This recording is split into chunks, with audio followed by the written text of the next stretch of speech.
এই পরিবারগুলোকে যেই পরিবারের মাধ্যমে অপহরণ হয়েছে সেই পরিবার অন্তত শান্তিতে না থাকতে পারে। ঠিক আছে সবাই, আপনারা প্রোগ্রাম আবার দিবেন। সরকার ভোট আমাদের এই যে মায়েদেরকে একটা আশ্বাস যে সরকার বদলে তারা আইন পাবে, আমরা কি এখন একটা সমন্বিত কাজ করতে পারি না? এই পরিবারগুলোকে যারা নিঃস্ব করছে যে দালালরা, তাদেরকে তো ধরে আনতে পারি। আমাদের কথা তো পুলিশ বিবি শোনে, কিছু কিছু শোনে, তাই না?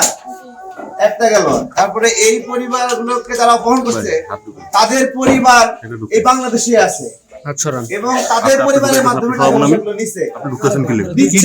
আমি তো এখানেই তো রাখছিলাম। আপনি এটা দেখেন, যদি কেউ কাজ করেন আপনি ধাক্কা দেন কারে?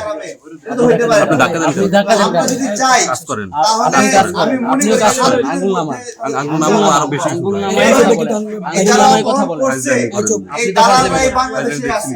আপনি দেখছেন করবে না। আমি সবাইকে একটা অনুরোধ করব, একদিন পরে আবার একটা প্রোগ্রাম দেন। সেই দিন আমরা পুলিশ হেডকোয়ার্টারে যাব, স্বরাষ্ট্র উপদেষ্টার কাছে যাব। এই পরিবারগুলোকে যেই পরিবারের মাধ্যমে অপহরণ হয়েছে সেই পরিবার অন্তত শান্তিতে না থাকতে পারে। ঠিক আছে সবাই, আপনারা প্রোগ্রাম আবার দিবেন। আমরা একসাথে যাব।